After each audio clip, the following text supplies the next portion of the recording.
All right. Hello and welcome to the first episode of Fanboy 4. I am one of your hosts, Justin. Joining me is Brandon. Hello. Steven. I don't know why you said it all weird, but yo. And Tony. Yo. Yo. So we are a podcast, a video podcast, obviously, and we are going to discuss all types of fun stuff that are like in the nerd world, I would say. Things like comics, movies, music, TV shows, video games, everything you can think of in that kind of realm. We are going to talk about on a weekly basis on Wednesdays, and we got a bunch of other stuff planned as well.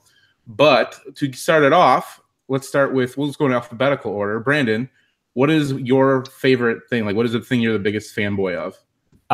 Probably the biggest thing I'm a fanboy of is obviously what I'm wearing is the Spider-Man. Total bias for everything. I even like the Amazing Spider-Man movies. So, yeah, Spider-Man is definitely my number one fanboy topic. Yeah. How about you, Steven? I was like, wait, is that alphabetical? did I glitch out, Steve? Right.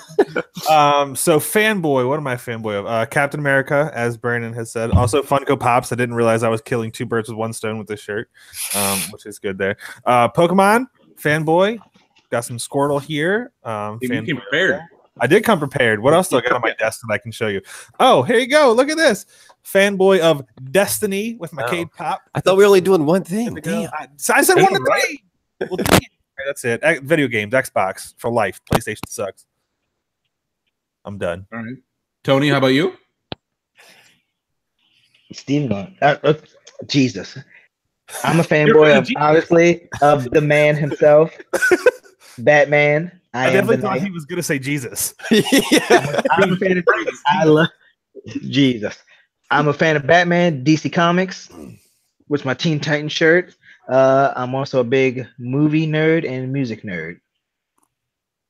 Yeah, for myself, I honestly, there's a bunch of stuff. I'll just keep it simple. Xbox, I'm kind of a fanboy of Xbox. I don't hate on Sony too much, but I've definitely been an Xbox fan for a long time. So I'd say them.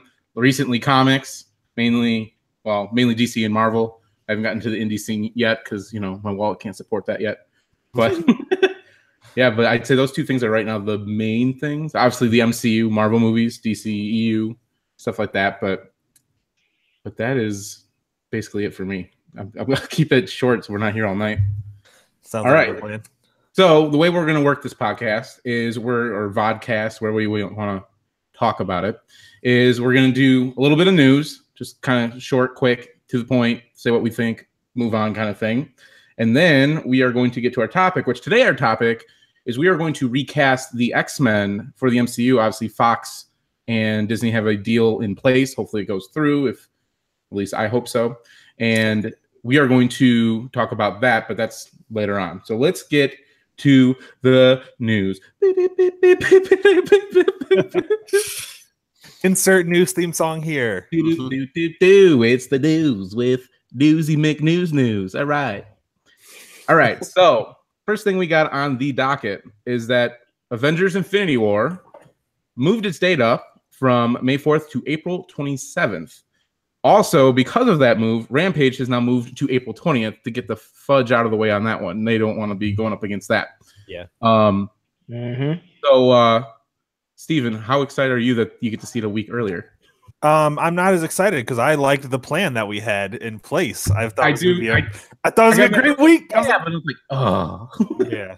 I was like, yes, moved up a week early, and then I was like, messed up our plans, but that's all right. We, it'll be all right. For those who don't know, I actually am from the Chicagoland area, and the other three are from the Maryland area. The Maryland area. I mean, the Eastern Maryland, I don't know, near the state of Maryland, kind of like DC. We'll call it the DC area. Yeah. We're not from Baltimore. We are not from Baltimore. Not from Baltimore. So basically, I am still going there for Free Comic Book Day the first weekend in May, and the plan was Marvel Infinity War was originally supposed to come out that Friday. We were going to all go see it together that Saturday after Free Comic Book Day. So, But now we can't because it's ruined. Thanks, Marvel. thanks, Marvel. Thanks, Robert Downey Jr. God, Right? ruin everything. Well, I was gonna see it a week later anyway, so I can go see it. Go see it in So, June. thanks, Marvel. Right? What do you think, Brandon? I have no. I mean, I like it. Obviously, it messes up our plan, but I mean, it's not like we can't see it again, or we're probably gonna want to see it like 4 or 5 times, honestly. True. But this is true. So I mean, I have no real problem with it. I like everyone keeps saying that they don't like they moved it up so they don't have to compete with like Deadpool. Or wait, is it Deadpool? I think it comes out. It was Solo. Solo, and Solo, Deadpool. yeah. But I think it's more other way around, where it's like Disney doesn't want to screw with Solo's like earnings more than anything. It's like I don't think Infinity War is going to have any problems getting viewers or ticket sales. Right? Another theory I saw was that it was going to be coming out earlier in like overseas, so that they made it a worldwide launch on the 20th, so that way, or 27th, so that they could avoid spoilers for people because they really don't want to get spoiled. Because even if you think about the trailers, like they're pretty like vague right now. Like we don't really know what's actually even happening in these trailers very much. So like they've been reusing a lot of clips. So it's like, yeah, very true. Mm-hmm. So, all right. So next up on Rampage. I mean, was anyone going to go see that anyways? No. I was gonna say, like, anyone go see Rampage? Like, I was like, whatever. But it's probably a smart move. They got out at least a week early just so they can kind of. There's another movie that's that day. It's the Amy Schumer movie. I forget what that one's called, but that one's supposedly. Still not going to see that one either. So I didn't even know you had a movie coming out. right? It still makes movies? Man, savage. All right. So next up, I'm going to go to Black Mirror. Looks to be renewed for season 5. Now, obviously, I think pretty much everyone expected that, but it's good to see that it's happening. Where did I start last time, Steven? Yeah, I started Steven. Brandon, like, have you watched all of season 4 yet? I have not. I actually just finished the last episode of season 3, which actually might be one of my favorite episodes now. But yeah, so I plan to start season 4 pretty soon, and obviously I should have a decent amount of time before the season. They haven't even announced when it comes out yet, right? I think they just basically announced like it's coming, and that's like so I should have plenty of time to finish season 4. Yeah, it's always come out usually at the end of the year, so I'm assuming that's what it's going to be this time. But anything else from you, Steven or Tony? You guys got anything? I mean, I'm pretty excited for it. And can't wait to see what they do, what new stuff they do, or what kind of creative stuff they do. I think the last season's episode 1, the USS, the Star Trek one, that was very creative and pretty unique. So I'm excited to see what that standout episode is next season. Yeah, same thing. I'm excited. Sweet. All right. I accidentally closed my note. All right, there we go. Next up, we won't get too deep into this because I think we're going to talk about this a little more in depth towards the end of the month. But basically, Marvel has just been coming out with a lot of announcements lately for their fresh start thing that's starting in May. Just like us. Yeah. Just like us. Fresh start. Exactly. But it starts in May, and then there's some stuff that starts in June. Some starts like July 4th as late as I've seen, like Captain America, I know. All these announcements, like the Immortal Hulk is going to be kind of more of a horror comic, and Donny Cates is going to be on Venom, and Nick Spencer is going to be on the new writer for Amazing Spider-Man. So, Tony, you're more of a DC guy. My question is, does all this stuff that they're announcing, does this make you any more willing to like kind of start getting some of this stuff? Like, are you excited for any of this Marvel stuff, or are you just kind of like, whatever? I'm a little excited for more of the more traditional stuff. Like I said in our past podcast, I'm more of a fan of all the bare bones traditional, like Captain America, Steve Rogers, Tony Stark, Iron Man, Thor. I'm excited for other stuff. I'm happy Thor is going back to being male Thor. I love female Thor. I love Jason Aaron's female Thor. I love all that, but I'm ready for it to be back to the original Thor. You want the Odin son? Mm-hmm. Yeah, like the Odin son. Odin son. The one. So I mean, the only thing is, as long as they don't. The one thing I do have a problem with is I know some of the comics have like it has the old numbering, but then it has like this is Captain America 6 58, but then it's like number 1. Yeah, I kind of like heard, that. Like they have the just keep it to the old number. I mean, you could do like I remember like they used to do. I think DC does it too. I think Marvel did it too. Like they have this is Captain America 659, but the story is the Revenge of Captain America Part 1. Like that, like the actual name of the storyline is Part 1, Part 2, Part 3. Like that I'm fine with. But like 2 numberings is kind of weird to me. I think that the biggest reason they're doing this is because it starts literally the Wednesday after. Well, originally the Wednesday that was going to be after Infinity War. Now it's like 2 weeks later, but but like it's like everything's gonna be number 1, and I feel like kind of because I know when I saw Civil War the first time, it was like the first time I really tried to get into comics a little bit. So like, and that was about the same time, like what 2-3 years ago now, maybe.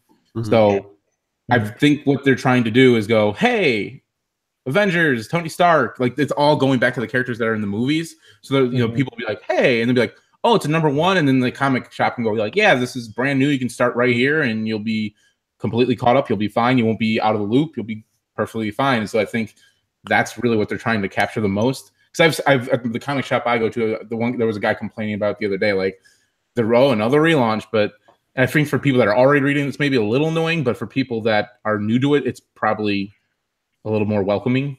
Yeah. I guess it never. Go ahead. No, I guess the numbering, like it, like the having them change the numbering, like it doesn't bother me in the sense of like having it be number 1, because like when I first started reading comics, I just bought whatever the current Batman or whatever the current issue of all the comics I read now. Like I think I bought like Batman 631, and like I like that of just buy the issue, read the story, keep following, and then like I can hunt for the old issues. I mean, or I can just go buy the old issues. Like that doesn't bother me. But I can see if some people want to start at number 1, 2, 3, 4. You know, they want to be in a sequential. They want to start at the beginning of the story and follow from there. So I understand both sides of the story. Yeah, both sides of the coin. Right. You kind of went over what I was going to say. I was just saying, like, your idea with the storyline and then the part 1 or whatever, it works. But I feel like more often or not, like most like customers are going to focus on that number in the left-hand corner or whatever first. And, you know, when they see like a 586 or something, it can be a little overwhelming and like, you're like, where do I start? Holy shit, I missed 500 issues. Something like Captain America, which will be over 700 issues by that time. It'll be like at 703. Like you might be like, shit, I ain't reading 703, because that's what I thought originally. But then I didn't realize like you literally can just pick up a comic as long as you're at the beginning of the arc and just start reading, and you'll be fine. Like they usually don't go too far back, or if they do, they kind of explain it in a way. At least I know DC's really good about that. Marvel's not as good, but you know, they're getting better. But because I'm sorry, but see, like, because like DC does that where like a lot of the older like Batman stuff I want to read, it's always like a story, like The Long Halloween or like this arc, like Batman Hush, which is like Batman 607 to like 613 or 14. But I know that, but like it doesn't matter to me. I know it's Batman Hush. Those issues, those like 5 or 6 issues were that storyline. And like if people go back in Captain America, they're gonna go read Winter Soldier or The Death of Captain America. They're not gonna go back. The numbering doesn't matter in a sense. They go back to the story. That's what I was kind of saying. Like just keep the numbering the same. Just number the story that it is. Yeah.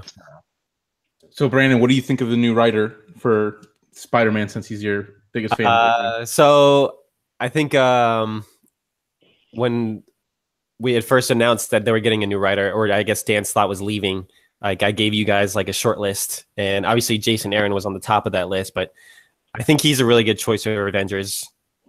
So I'm okay with that. And then I think my second choice was a character or a writer that's not even working for Marvel anymore, and Nick Spencer was actually my third choice. So technically Nick Spencer is my second choice. So I'm pretty happy with it. I really liked his comic, what is it, Superior Foes of Spider-Man. Kind of came out when Doc Ock was taking over Peter's body, and they had a couple of these spin-offs, and it was a really, really good comic. It had a lot of it was like almost like a grimy, a little bit funnier version of like Ocean's 11. It's like the characters were definitely morally in the wrong most of the time, but you still kind of rooted for them.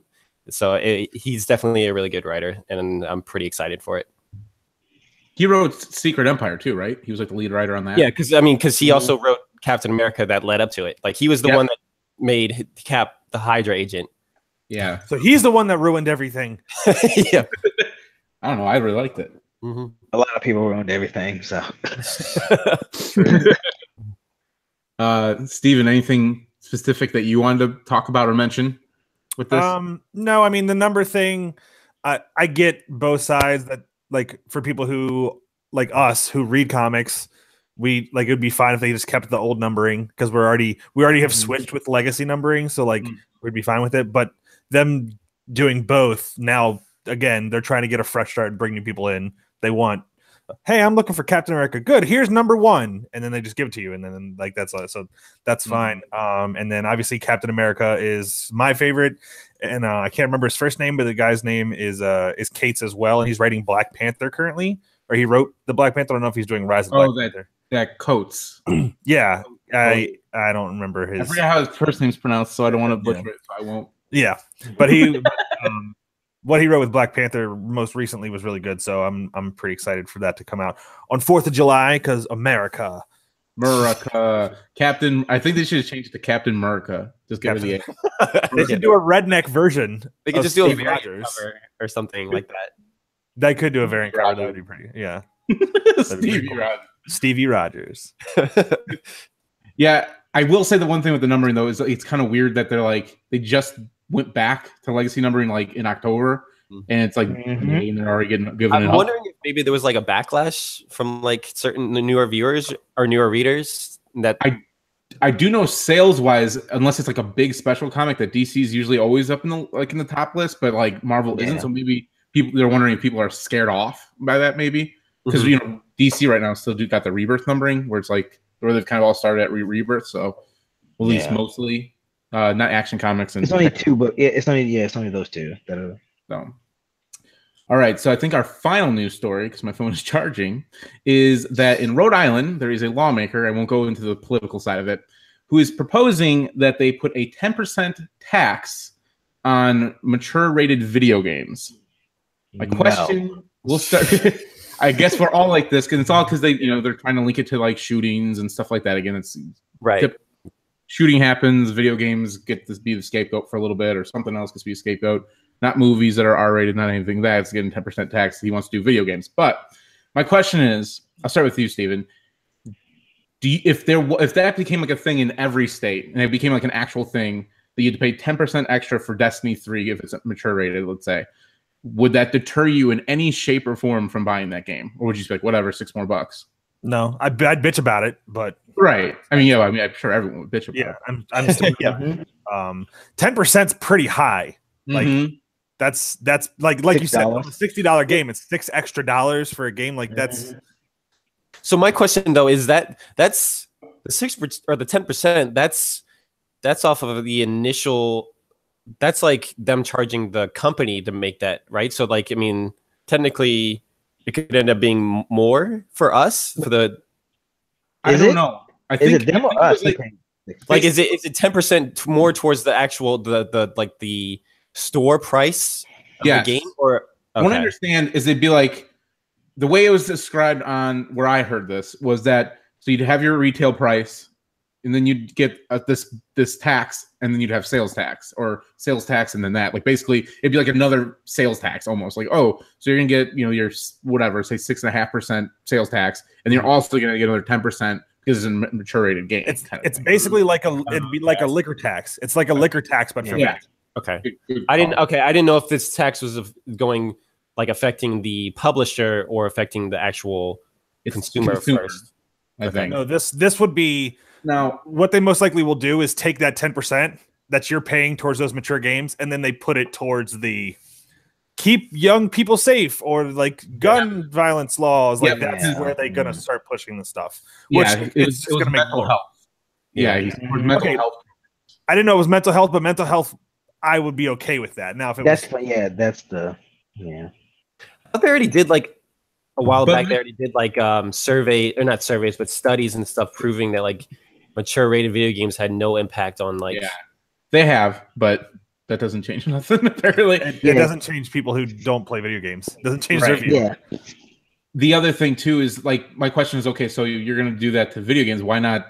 Not that I'm saying they should, because obviously I don't think, but like why not R-rated movies or music with parental advisory stickers, like with like violent lyrics? Like why is it video games the only one that has to be? Right. I don't think any of it should be, but it's just like kind of weird how they decide. More because you can kill people, Justin.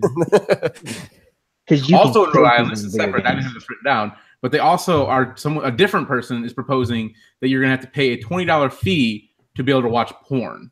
Now I don't know if that's a month or ever. Wait, who pays? Who pays a fee? Yeah, Rhode Island. Who pays for porn? Who pays a fee?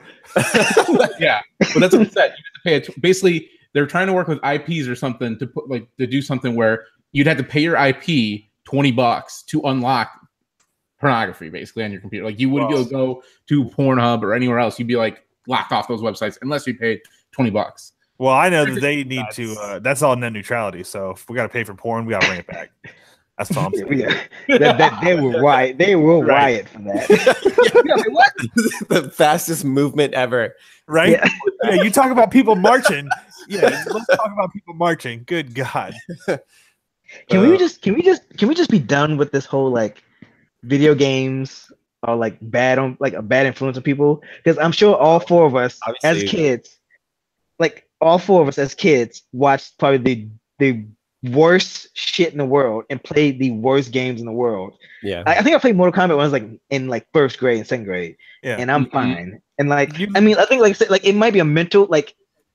I'm more of a like it's the person like or like there's something not wrong with the person, but something is affecting the person. It's not the game. You know, I don't think it's the game. Well, it's like I've never put myself into those characters that are killing all these people. Yeah, right. You know, I'm not gonna be Scorpion. I'm not gonna throw a rope with a fucking hook on it and stick somebody in the chest and try to I'd be pretty impressed even if you did. I'd be impressed. That would be pretty impressive. That would Yeah, I'm not gonna freeze someone with like shooting ice out of my hands and then uppercut them into pieces. Right, yeah. Right. Even in like even if I could, I'm not gonna do this because I know that's not right. Even watching like playing like teen games and like PG-13 movies, like Batman movies, I'm not gonna fucking hang on a fucking roof and beat the shit out of criminals. That shit. I'm not breaking anybody's fucking arms. Right. Although you should do that. I feel like this is a discussion we can have for a different day because I have a strong feeling towards that, but we'll save that for another time. That sounds good. All right, so that was the news. It's time for the main event. All right, so ding, ding. We're gonna cast ding ding ding. So as I said earlier in the show, so basically Disney and probably Fox's entertainment division. That's the whole thing they're buying, right? Yes. Yeah. Yes. Mm-hmm. So basically, with that happening, Disney, who also owns Marvel, has access to a few different things that Marvel sold off back in the day, the rights to, including the X-Men. So we were wondering, okay, so who would, like, let's say they're going to recast all those roles and start fresh, start over. Who would play those roles? So that's what we are going to do today is go over that. Now, I'm just going to start with Brandon because this was his idea. Do you have like a general, before we get to like the actual people, do you have a general like setup? Because like I know personally, like I had a setup of like what would not how they would necessarily get into the MCU, but like where they would be at, like if they were brand new or if they've been around or whatever. Yeah, so I don't necessarily have like a plot device in terms of how they got to this point, but basically I went with kind of like how in the comics what DC did with the New 52, where they had all these characters, they still had all this history, but they were a little bit de-aged. So like most of my main cast is like probably within like mid-20s, early 30s range, and then obviously like certain like Xavier and Magneto are a little bit older, obviously, but and then but for the most part, I try to keep it in that age range so that they've been a team for a while, for maybe a few years or so, or maybe a little more, but they're still somewhat inexperienced, I guess. Yep, that is exactly basically the same as mine. Like it's basically like they've been around for a while. I don't know how exactly that's going to make them show up in the MCU. Like, I don't know if they're just like, yeah, we've been over here in New York this whole time. What's up? Like, we just keep quiet. The only problem I had and I think I would talk to you guys about this when we were planning it, is like my Xavier and Magneto are so young now. Like, there's no way like you could explain a Magneto being a part of like an internment camp in World War II. You know, they'd have to somehow work that out to where he's still like like he still somehow feels like there's a rage on the world, but like it's not going to be through that. But we'll see. Ooh, you just helped me kind of age my Magneto. Thank you. Gave Tony what he needed. Or did you just pick people that you thought fit the roles better? Who? Wait, sorry. He said Tony. Oh, sorry.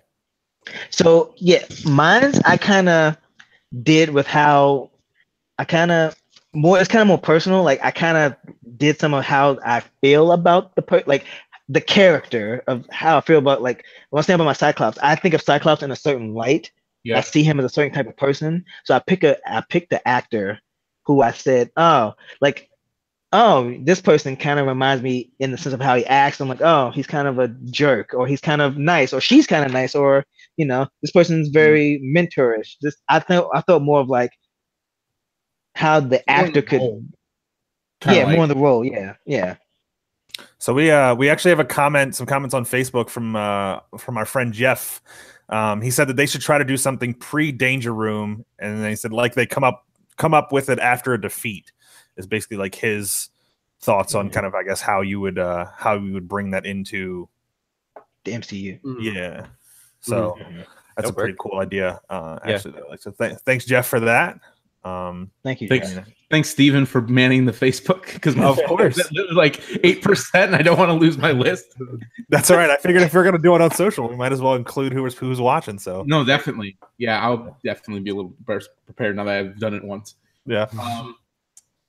Steven, did you have a setup at all, or did you just kind of pick people that you thought fit the roles? No, best? I literally just went to actors and actresses that I've watched over the past couple of years and different things, and just was like, I like how this person looks, and I think they'd look good as a this, or I think this person acts pretty well, and they should be this. So it was a little bit of like I did keep a very similar age range on mine, just to try and keep it, similar, so you're not like Cyclops is 12 but Storm is 40. Like we don't want anything like that. So Jean Grey is 40 years old, but Cyclops is 18, so he's Jason Cooper. Cyclops, you dog. For like I'm cheating kind of for my X-Men, they're all gonna be the same age. They're all gonna be that actor they're all gonna be kind of in the same. Some of them might be older or younger, but I'm gonna like in this timeline they're all close to each other in age. Okay. And it's Hollywood. We can make people who's 60 look funny. We had young Robert Downey Jr. So yeah. While it's based on comics, it is also not the comics for like it's based on the comics, but it's not doesn't have to be exact. You can switch around because like for instance, like if you think about the current, like the one person you probably think of is Professor X, who will be our first guy we're going to talk about, but like he has a British accent because he obviously is Patrick Stewart, but he's in the comics, he's from New York. So it's like, oh, and like Wolverine, I don't know if you guys knew, he's like 5'3". Yeah. Try to find an actor that's 5'3". Like, it's good. Yeah. Danny DeVito. I tried. It didn't work. Just so you know, I completely Steven. for Wolverine. Yeah, I did, because Hugh Jackman was actually 6'2". So yeah. I picked someone shorter than Hugh Jackman, but I didn't like harp on the age and the weight. I was kind of like, this will work because obviously Hugh Jackman was almost a whole foot taller than what Wolverine actually is. So and no one really knew or cared really. So we'll start with Professor X. We will. Do you want to just do it alphabetical? To start with Brandon, then go to me, then Steve and Tony. Just go through the characters like that. Yeah. Cool. All right, Brandon. Who do you have for Professor X? All right, so I stuck with actually a guy with a British accent because I kind of like it for some reason, and it's weird because like I can't think of him as bald, but like he's like such a good actor, and so I went Gary Oldman. Oh, what's funny. I had him as mine originally, and then I changed it because I was just like, Yeah. I'll change it. Hey, Like I had Brandon, someone else later, and I was like, I'm gonna change it. So my Xavier was I'm just skipping out of turn real quick. So my Xavier was Stanley Tucci, but now I changed it to Gary Oldman. So not even joking, it's right here on the list. That's very awesome. So yeah, I just, like he's played so many different characters. Oh yeah, I feel like it'd be so easy for him to pull it off, and like I think the main things I'm probably pulling from is actually might be his scenes in like Harry Potter where he's a mentor to Harry. Like he's very comforting, and that's kind of where I go through. So that's why I chose Gary Oldman. Also, if you want to see him bald, because that was one of the things I looked up. Like a lot of, like literally, I know Fifth Element, like he's half bald, right? Yeah, that's actually where I pulled that from. Was you like block the picture halfway? Yeah. And I was like, I took that and I was like, and he's older now. Like he's about 20 years older now, so it's okay. So it actually looks pretty good. So Brandon, yeah, when he's like, get the X-Men, and like, how many? What does he say?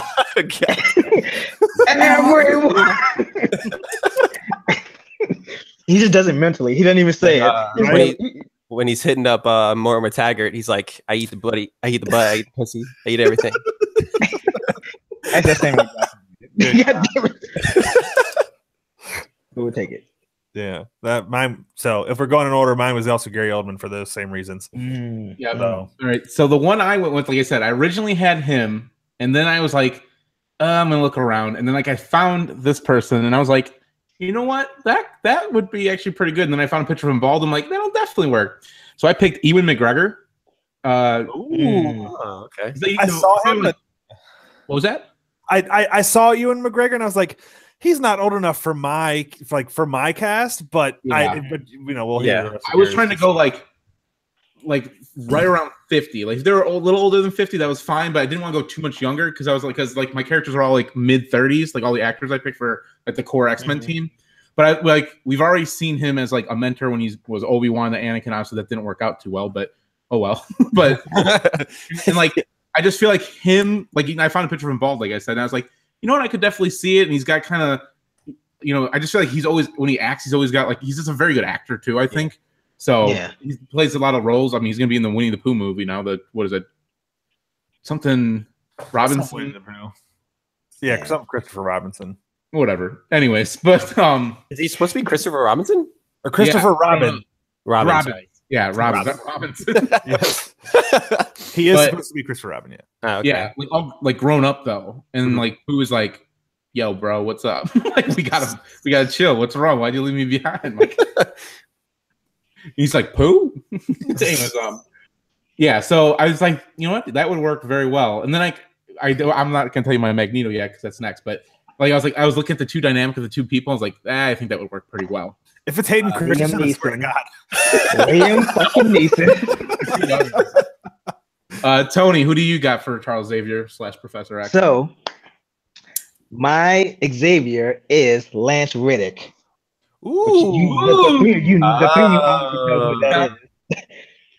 Wow. I'm picking him because so yeah, that's this X-Men. This so I picked him because I did think of him in The Wire, which he is in The Wire. He is kind of like the leader of like the task force built to like take down Avon and Stringer, and he does have he has like a very strong he is very he seems very strong, but like he doesn't seem like overly mean. Like he seems like he could be like strong. He has a presence. He has a presence to him. Like I can see him leading. Exactly why he's Zavala in Destiny. Like Zavala is basically like a Titan version of Professor X. Yeah, work. Yeah. He's like strong, but like I would see Professor X, Xavier like somebody who's like really like strong, but like also like kind of comforting. Solemn. Like, yeah. Solemn. Yeah, like he has wisdom. And Lance Reddick, he seems like he has wisdom. And I didn't realize how old when you think about the age. He's 55 years old, so he's like old. He's older than all my picks. Everybody else. The other thing too with Lance Reddick is he's very well. Yes, and he's bald. He's very well articulated, and I feel like Charles Xavier is very well articulated as well. So like they speak well. So it's like you just they command a room basically, and I feel like that's kind of like Yeah. I like that casting actually. Yeah, that was good. That was So good. my Magneto was tricky. My Magneto, I'm gonna spoil, is also black. Hey, let's do this before you start it. We'll just go back, like we'll go back and forth. Yeah, Okay, go ahead. So no, that means you, Tony. You can do your Magneto. Do your Magneto. So my Magneto is, let me make sure I get his right name. Oh God, where'd it go? My Magneto is Michael K. Williams, who was Omar in The Wire. Michael K. Williams. Do any of you know who he is by his face? If I saw, gotta see. Let me see. I'm Google searching right now. Most people know Omar. Okay. Yep. Now. Yeah. Yeah. He's younger. I think he's younger than Lance Reddick. He's a lot younger. But just he looks, I'm going by just his looks and the fact that he actually has a legit scar on his face. He looks like he can be a pissed off person, and like he has a chip on his shoulder. Yeah. And like when I thought Lance Reddick, I thought of him, but then I also thought like how like Magneto's the Jew in like Nazi Germany. So he's a black Jew? Like, no, he could be like indeed. black guy in the civil like Yeah, it works. Right. I mean, like it's not like you can go with the whole World War thing if you're going with a guy that's 50 years old. So yeah, I mean, why not go? Yeah. Yeah, because it also works because like the joke is everybody always jokes about Magneto and Professor X is they're like based off Martin Luther King and Malcolm X. So you have Professor Xavier Malcolm X. I mean Martin Luther King and Magneto's Malcolm X. So civil rights, it kind of works for those two. So yeah, that's my Magneto. Definitely, cool. I like it. Yeah, Justin, I think you were next for your Magneto. Well, technically it was yours, but I can go. That's fine. Okay. My guy for Magneto is Ralph Fiennes, who played Voldemort in Harry Potter. Ooh. He was originally also one of the people I was thinking about for Professor X, but then I was too. I looked at him like, you just look like you'd be like he played Voldemort, like he played exactly Voldemort. So you can't not see him as Voldemort, like, exactly. Right. Well, you put a nose on him, and then there you go. But you put a nose on him. A character from James Bond. He's the new. Yeah. Is he M? Yeah, he's always M plays M most of the time, at least. Except for James Bond. Right. But I felt like he was the kind of actor that can play, because like Magneto is like you kind of said, like Malcolm X, like you were saying, like it's someone that he's not necessarily like always he's just looking out for mutant kind. So it's kind of like he's like a tweener.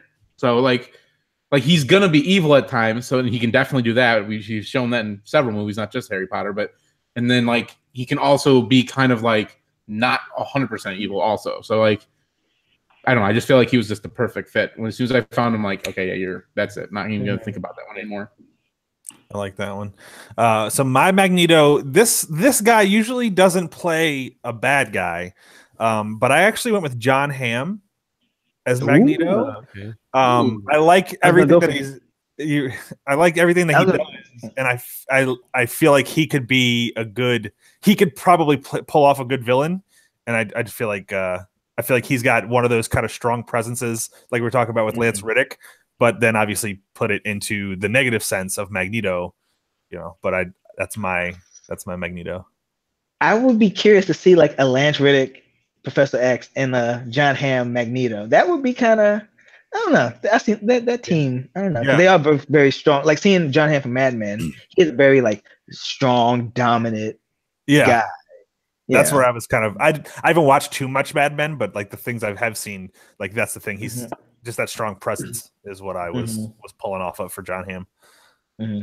So, Brandon, I think it's you. Indian. So my guy was another who's just played like so many different roles, and I honestly don't think he would ever do a superhero movie, but it's fantasy casting, so what the hell? I went with Daniel Day-Lewis. Ooh. So maybe that's on somebody else's list or something. Preview.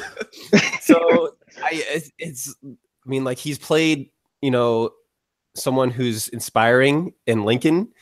Like he's played someone who's like kind of losing his mind in There Will Be Blood. Like he's playing, like in Gangs of New York, he's a pretty good villain. So he's played so many different characters, and I just feel like he would probably steal the scene every time he's on, like he's playing Magneto. I feel like. So Yeah. He's a phenomenal actor. That's for sure. He's Yeah. very good. He's very good. Yeah. All right, Brandon. So now it is, I believe, Cyclops is the next one on the list. So my Cyclops is Taron Egerton. I think that's how you pronounce his name. Oh, maybe we'll hear something about him a little later too. So obviously he's most famous from The Kingsman, and I feel like he kind of plays a similar role to what I would want to see a Cyclops be. Like I feel like in most of the movies, Cyclops has gotten kind of a bad rap, except for maybe the newest one. Like I can't remember the actor's name, but he's not terrible. But like I feel like Cyclops would be better as like like a cocky leader who's like he's actually ready to do whatever needs to be done. A more swagger yeah, exactly. type. Like you actually feel like he's the leader of the team. Like I've never really felt like that in any of the movies. You don't like James Marsden as Cyclops? Well, no one did. That's why no, actually he got killed off because he was in Superman, but like no one really liked him either. So that's why Wolverine stole the stage for the most part, and they made him the leader in X-Men 2. Right. So yeah, they're like, James Marsden, nah, bro, you gotta go. We need a So I feel like based off of what I've seen from Kingsman, like I feel like Taron Egerton could kind of steal the role of the leader and be the leader that Cyclops should be. Yeah. Taron Egerton is on my list, not for Cyclops, but we will get to him later. So my Cyclops, this is the one we were talking about a little earlier, was before the podcast. This is the guy that probably like not very many people know, but just the way he looks and what I've seen him in, I could see him being kind of what you're looking at. So his name's Dean Geyer. He was in Glee, was one of the main things he was in. He was also in the show Terra Nova, which I don't know if either of you have seen that one. I've heard of that. And so he played like like one of like a military officer. But just like his look is one thing that kind of brought me to bringing him. But what I've also seen him in, I just feel like he could take that kind of commanding leadership role that you're talking about with Taron Egerton, that that James Marsden didn't have.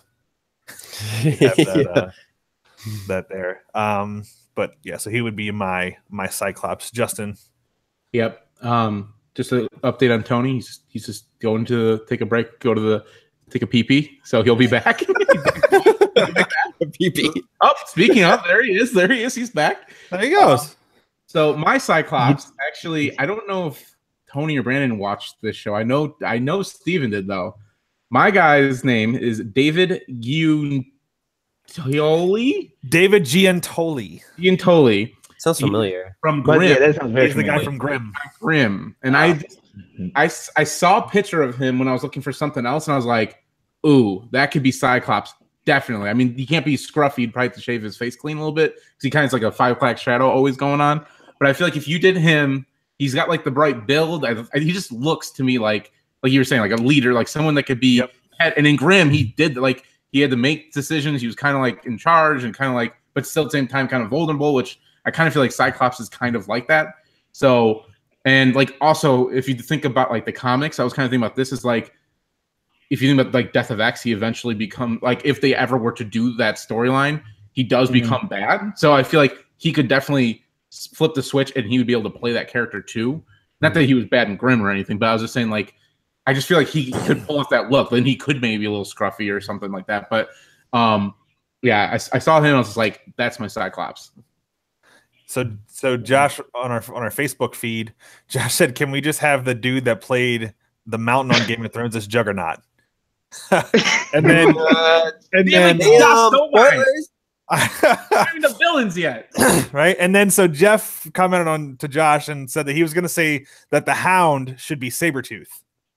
Ooh, which would be pretty good. So I like that. I like the. All right, no more reading that, guys. Leave the Game of Thrones guys to us. Jeez. Yeah. Good God. I made a dumb, when I was talking to Brandon earlier, I made a dumb like casting. I was like, kind of asked Brandon about the casting. I was like, oh yeah, Gerard Butler, Sabretooth. This is X-Men. Tony, we're actually on to you now for Cyclops.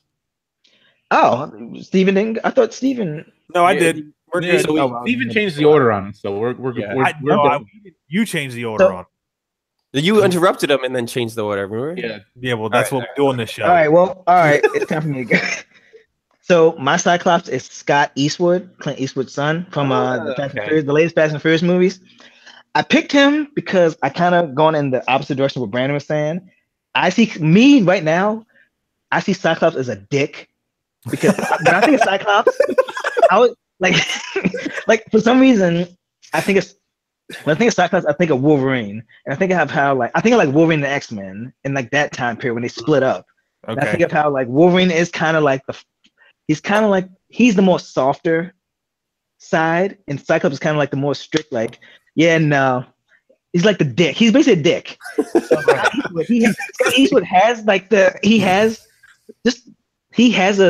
when I see him act, and like especially in Fast and Furious movie, I see him as being like he could be like a really cool, great guy, good, nice guy. Then I can see like you could be a dick. You could probably if there's another guy around who's like encroaching on your woman, you could probably be a dick. It would be Scott Eastwood.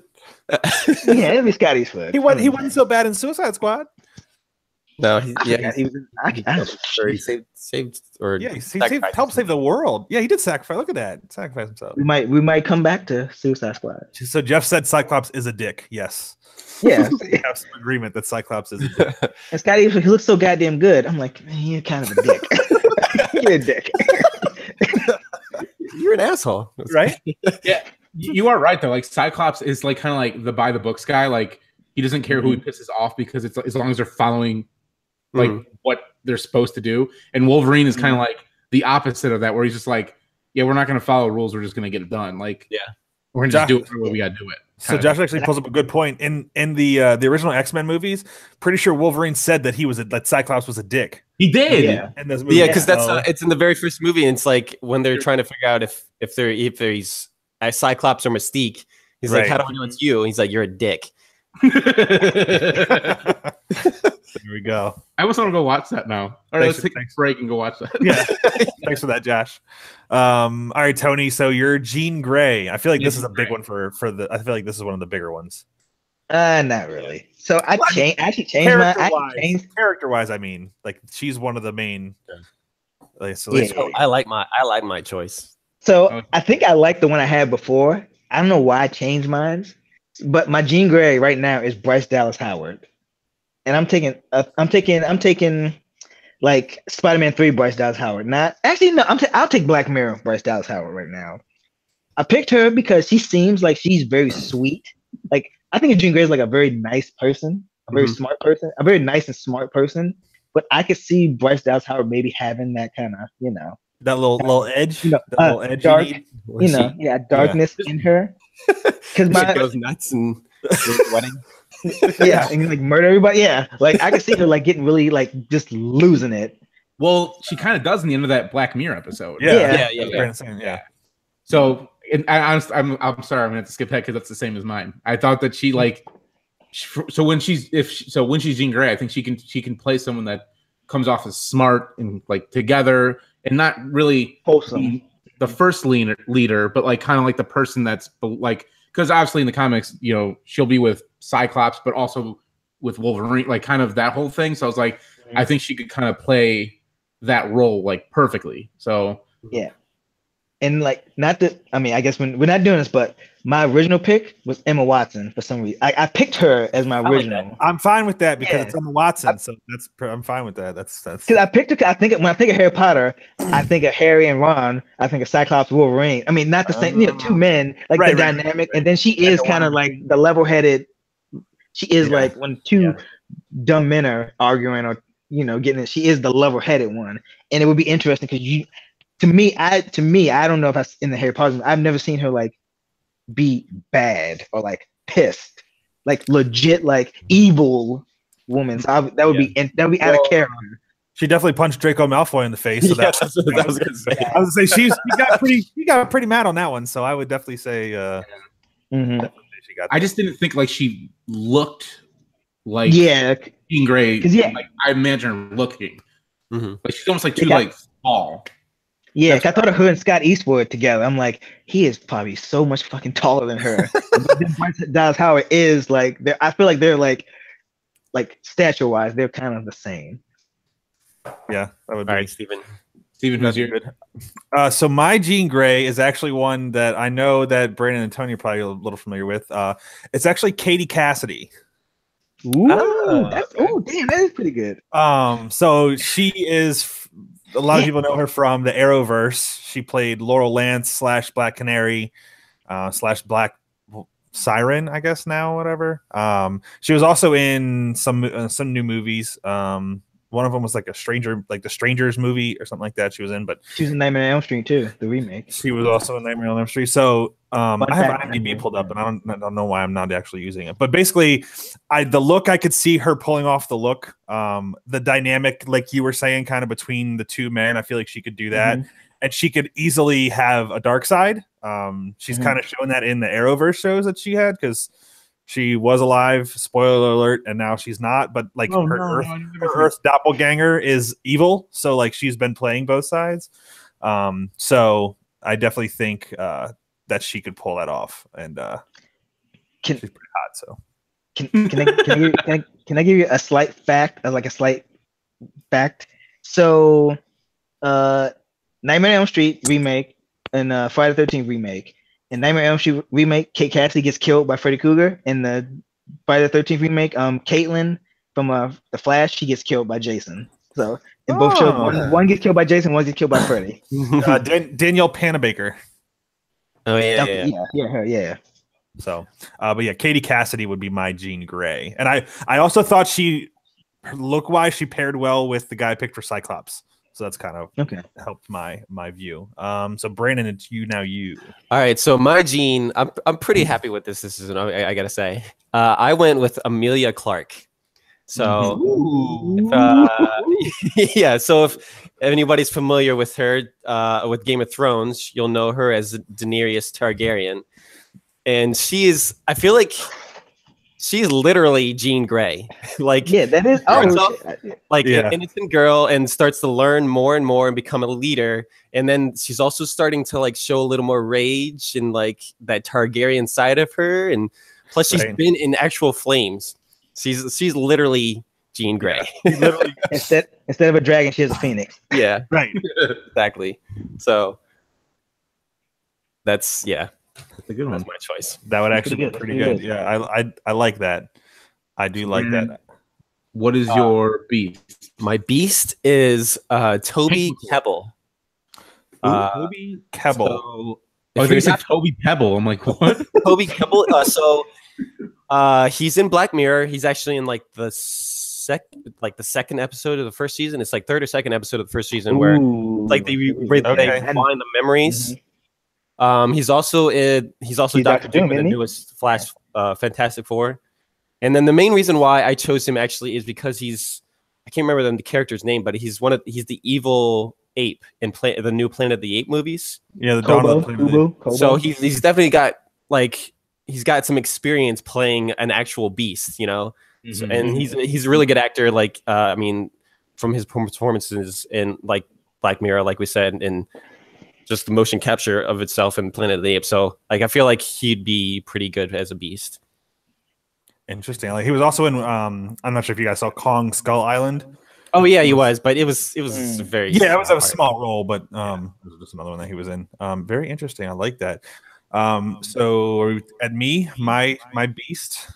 So my beast that I chose is I'm probably pronouncing it wrong. Domhnall Gleeson.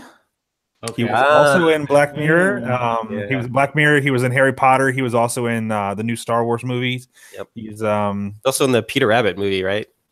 He is also in the Peter Rabbit movie. He's also in Alex. He's also in Ex Machina. As well. There's a bunch of things that he's in, but I feel like he just could pull off that kind of the beast thing. Like he could be the smart guy, you know. Yeah. And pull off the kind of that level headedness. So, I couldn't find a picture of him with blue fur, but I figured he'd look all right with it, you know. So that's my that would be my beast. Yeah, I had a hell of a time with mine. but I ultimately went with okay, that'll work. Jake Gyllenhaal. Oh, Mhm. He's kind of a bigger guy because I kept finding people that would work for when he's Hank McCoy, but then I was like, and I granted when he's probably Beast, it's going to be mostly CGI anyways, but I was just like someone that could that already kind of looks kind of like bigger. And he's kind of a bigger guy, like not fat, but like tall, like kind of like just like you know what I'm saying. But anyways, and then like I saw a picture of him with glasses, and then I was just like, all right, that'll work. Plus, he's played like a bunch of different roles where I feel good. Huh? Hold on, we got a question. We have somebody wants to ask a question on the Facebook page. I figured we should Go for it. The audience. Yeah, so I don't know if that's CJ or Mike Harley, but if you have a question, let's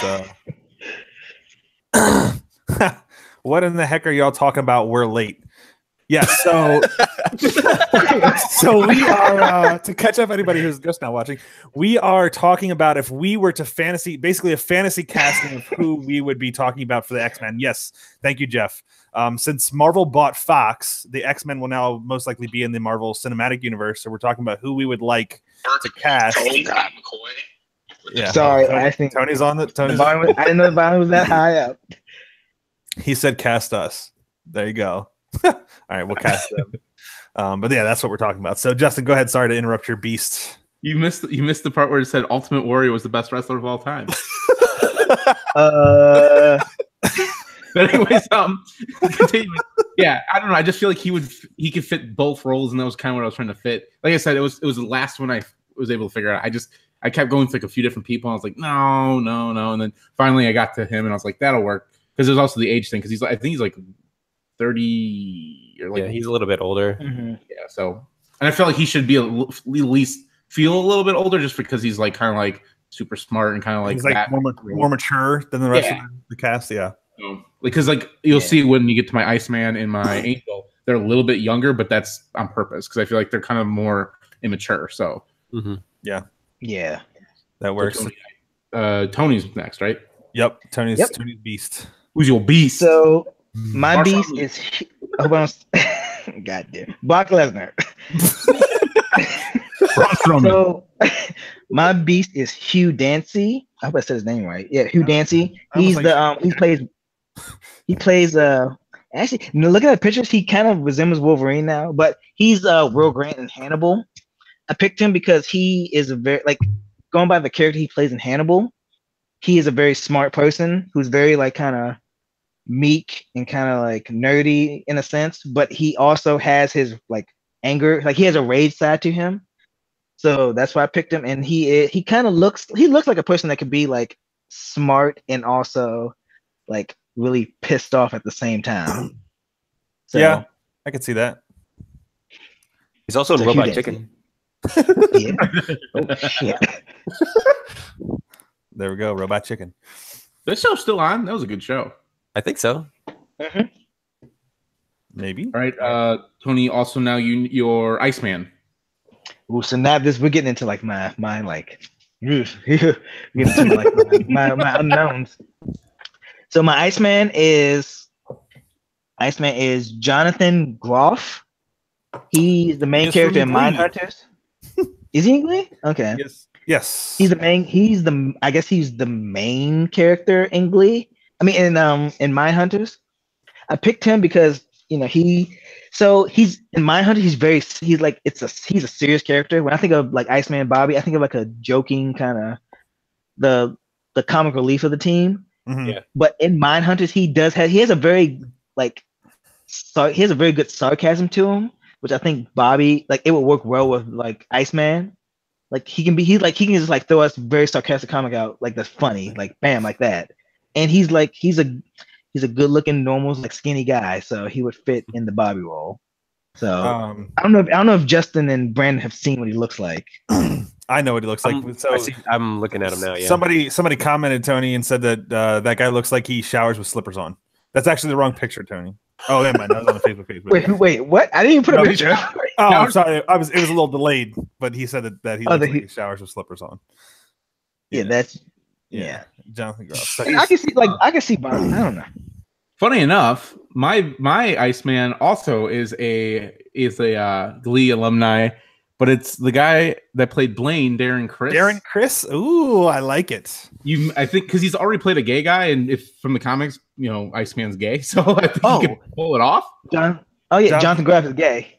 Jonathan Graff is also gay. He's actually gay too. Yeah, he's gay. Darren Criss isn't, but he played a gay character very well, and I think he just dyed his hair blonde. He's already kind of got the small. He's already kind of like a smaller guy, and I feel like Iceman is smaller. He's not like some big hulking guy. He's a little almost looks like a teenager, kind of. At least in the comics that I've read so far. But I think that he would just fit that role perfectly. I mean, obviously he's probably not going to be singing or anything, but he did.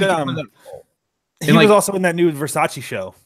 Or TV. Okay. He actually played. It's not going to help the role for Iceman, but he played the bad guy in that new assassination of Gianni Versace, and apparently he played that really well. So, he was always when I used to watch that show with Melissa. He was always one of my favorite, like the characters I liked the most, and he does have a side of him that can be funny, and I'm sure if they they gave him a good script, and he could pull it off.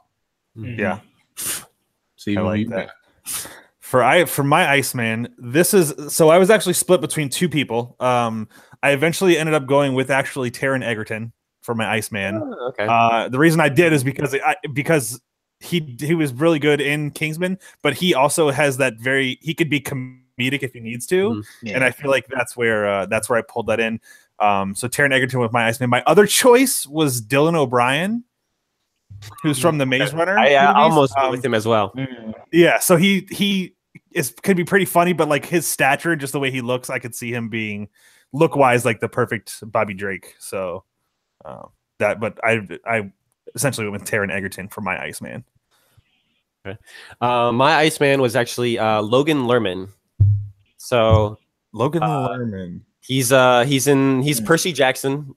Oh, okay. He's also in the movie Perks of Being a Wallflower. So like he's got a mix of being like a goofy kind of character with potential, and then he's also got like a character who's played like someone who's got a lot of conflicting emotions and stuff inside him, which I think would work well with Iceman. Like especially when they added the whole him being gay like storyline to it. So I think that worked out pretty well for him. And then he also fits kind of like that slender like look. So the skinny man look. Yeah. And your angel.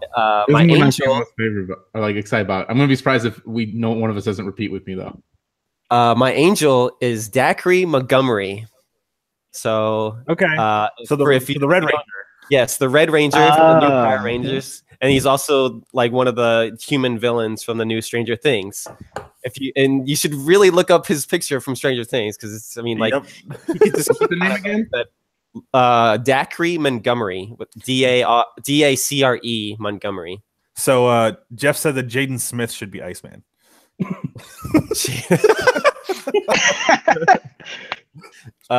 So yeah, I mean, I don't know, like this. I guess this one was more him. Yeah, exactly. Like it's like I can't remember if Angel's ever been really like a full-on like leader of the X-Men or anything like that, but he's had like leadership moments. So I mean, obviously Dacre can pull that off, but then if they ever decide to make him Archangel, Dacre can definitely play that like kind of on the like unhinged like villain kind of character too. So so this is Dacre Montgomery for I think Mike Harley's looking for pictures of it. So that's Dacre Montgomery. He played the Red Ranger, and you should show the the Stranger Things. I don't remember. He's Max's older brother. Yeah. So here's a picture. It's kind of small, but someone else. There's a picture of him as with his mullet. Like he can keep the mullet if he wants to. And he's like an angel. I see the angel right there. He's like an angel. And he was wooing Mike's mom at the end too. Right. So. Damn, how did we forget this one? Aaron Lawson has joined us. Thanks, Aaron, for checking us out. He asked if we casted Gambit. How'd you forget Gambit from the list? He's in my secondary original. And so Channing Tatum. Can be a secondary. I got him coming up. Don't you worry. Yeah, I was gonna say if you wanted to be a secondary, that's fine. But he's not a. We're going villains, and we're gonna have a few secondary. Although I guess I mean Wolverine and Stormheart, but I feel like they're too important not to leave off. Yeah. All right. So my angel, and this was kind of influenced by a movie that I was watching recently. My angel was actually Zac Efron. I thought about that. Actually, I'm not gonna lie. Yep. I thought about that. So That pretty son of a bitch. yes, that's exactly. Cody, that's exactly why I picked Zac Efron, is because he's a pretty son of a bitch. So that's like, when I think of Angel, I think of like, you know, the attractive, very rich, stuck up type of guy. And Zac Efron was that. He played a rich, kind of stuck up guy character in The Greatest Showman. So that's why I decided to go with him for. Plus, I just feel like he looks like he could just put wings on him and he's Angel. Like, I feel like. You want to know who you could actually put wings on? It would definitely be Angel. Who's that? Joe Keery, aka Steve from Stranger Things. Ooh, is that who you cast? That's my cast. That's what I picked. Oh. Like, literally, I look Wait, at wait, him wait. with the locks. Curie. Keery. He The guy plays. who played Steve. Oh, okay. Yeah. You put wings on that son of a bitch, and he is he is Angel. Like, he is him. Like, as soon as I thought of him, as soon as I saw his picture, I was like, boom, that's done. Nope, no more on that one, because I just feel like he's like the perfect height, build, everything. And he's already got the hair. Like, the hair is exactly the way it needs to be. Like, he can really go from the set of Stranger Things, walk on over to Disney and be like, yo, what's up? Let's do it. Like, he's ready to go. For a second, I thought you were gonna say Charlie Heaton, the brother. Oh. But he's actually in, I think, the New Mutants movie. He's New Mutants, yep. Okay. I forgot. I was going to use him for yeah, but then I remembered he's a New Mutant, so I was like, well, I'll stay away from him. Yeah. So Tony? Funny thing, Tony, before you start, so somebody said Michael B. Jordan should be Gambit. I don't really know why they said that. Thanks, Jeff, for that. I posted the YouTube link. Yeah, I know you can't. I posted the YouTube link in the Facebook chat, and the thumbnail is like me like cheesing, and I don't know why I captured that picture. It's like, I'm like, oh. So what? Aaron Lawson said he'd like Zach as Human Torch. I don't exactly know what that means. Zac Efron as Human Torch? Zac Efron as Human Torch. I like that, Aaron. Yeah. That works. Yeah, that works. The cool. one with Human Torch, we'll probably do. I imagine we'll probably talk about the Fantastic Four another time, but yeah, that would be pretty good. I'm also, if they do the Human Torch, I want him to interact with Tom Holland, aka Spider-Man. Like, I want him to, like, I want that to be a thing in the MCU. Like, yeah. So that, and that wouldn't work. Two actors that would be kind of similar ages and be able to like really bounce off each other. Do you just realize we have two Human Torches in the MCU right now? Well, there were two. Yeah, and they came to technically two Human Torches. Like, they're like two of the best characters in the MCU as coming from Human Torch. And they've both fought Black Panther. Yeah, they both fought Black Panther. Everybody likes them more than Black Panther. This is true. All right, so Tony's Angel. Let's be real here. The only Angel will ever be David Boreanaz. Jesus Christ. Jesus. That's not my pick. That's not my pick. But I would throw that in there. My pick for Angel, because I kind of forgot about Angel. I'm gonna pick Chris Woods. He is Mon-El in Supergirl. Oh, okay. He has that royalist. He has a very. I think Mon-El is a prince or something. He's royalty. Yeah. So he does kind of have like that I'm better than you. When I think of Angel, I think of like a rich guy, like an angel, like I'm better than you, I'm up higher above you. Mon-El kind of gives me that. He gives me that kind of like I'm better than you, I'm higher up, I'm a more higher being kind of thing. So yeah. And clean shaven, clean shaven, like a longer hair, blonde hair. I can see it. I can dig it. Young Val Kilmer. Yeah. That's actually another reason why I picked Joe Keery, is because if you think about season 1 of the Stranger Things, like early when Steve wasn't like a character you liked, he was kind of like arrogant and cocky and thought he was like, and I kind of feel like that would maybe don't go so bullyish with it, but kind of like still kind of like cocky, and he definitely pulled it off. So yeah, which kind of happens with that Chris Woods also. He cocky and then like kind of gets humbled. Yeah, we got another comment. Somebody said Aaron Lawson said Ryan Quanten for Gambit. I don't know what that is. Brandon, you would know. It is Sookie's brother. It's Jason from True Blood. Okay. Yeah, I'd see that. Yeah, I could definitely see that. We can definitely. Right. Now we're getting to this one. I think is probably the biggest one. I think. I mean, all of them are pretty big, but this one I feel like is like the one where everyone kind of says it's Wolverine.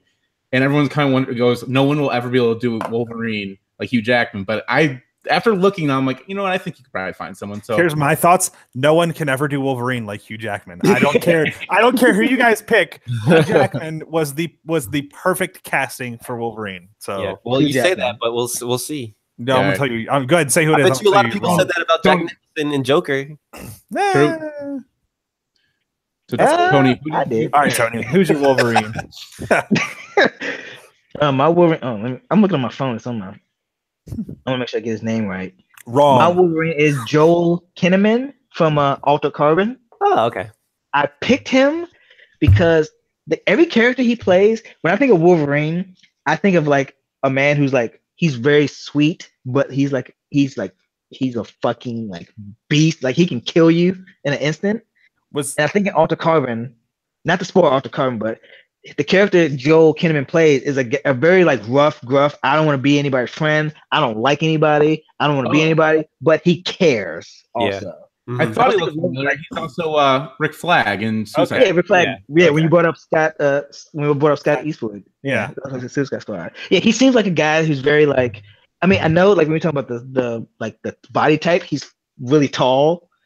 But I could see him as being like a very gruff, like in the wilderness kind of guy. And like I said, like a guy who like when they first meet him, like he shows he doesn't care about them, he doesn't like them, but he slowly starts to warm up to them. Like he has that and stuff he's done, he's kind of that way. So I picked him. All right. So mine, I literally went back and forth with him and the person I picked for Sabretooth. Wrong. But what I ended up doing is I went with this guy just because he was shorter. And I was like, they could both kind of work if you did something. So from Sons of Anarchy, Charlie Hunnam. I almost used him for something too. I almost used him for Angel almost. Yeah. So I think if you obviously he's kind of more blonde, but if you dyed it, black or dark brown, I could definitely see it. Actually, I saw someone did a Photoshop of it, and that's what really sold me on it. He's already played kind of like, a character that can he looks like the character. He's shorter than Hugh Jackman too, which I was like, okay, so he'll be a little bit closer to the 5'3", but I didn't really hang my thing on him too much. But I just feel like you give him the other thing too is like, I don't want them to do Wolverine like they did before, where he doesn't ever wear like like this look. I want him to do this look. Yeah. I want him to have a costume like that in the movies. Maybe not so like comic booky, because obviously the MCU is a little more, I feel like, more grounded in kind of like real life a little bit. Like obviously it's not real life, but you know what I'm saying? Like, so because like you think like I think the one cool thing that they did in Spider-Man Homecoming was like Vulture and Shocker were like they made them believable. They like they gave them like costumes and stuff and like tech to make their characters actually look like, okay, now you get how they made it work. Whereas like in the comics, they're not, he's like, oh, this guy's this or that. So, but yeah, that's who I went with. There was at one point I had Andrew Lincoln, but then I was like, and then I was like, there's a few other people I went with, but I ended up settling on Charlie Hunnam. Plus he's a little bit younger, so I feel like he could kind of grow into the role too. Yeah. So we actually got some wrong. We got some comments. Some comments from Aaron Lawson. He, I think it's a little behind, but when Tony was talking about his, Aaron said no Scott Eastwood, and I'm assuming that's who he was talking about for Wolverine. Scott Eastwood. I can see that. Scott Eastwood is actually my fan casting for Wolverine. Is Scott Eastwood. Jeff said Tom Hardy is Wolverine. Jeff, we unfortunately aren't doing people who are going to be in the universe, and he's going to be Venom. So we kind of actually thought about him, then I forgot. Yeah, I had him originally too, and then I was like, oh shit, he's Venom, so that won't work. I'm pretty sure like he's in the MCU universe, but kind of like people were like they're in it, but they're not going to interact, kind of thing. Like, well, maybe they will eventually. I don't know, but yeah. So my actual casting was Scott Eastwood for Wolverine. There's actually some. I don't know if you guys have seen it. There's some fan like made pictures of him as Wolverine, and here's one of them. Put it on the screen there. So like they kind of put him in the similar suit, Justin, that you're talking about. Yeah.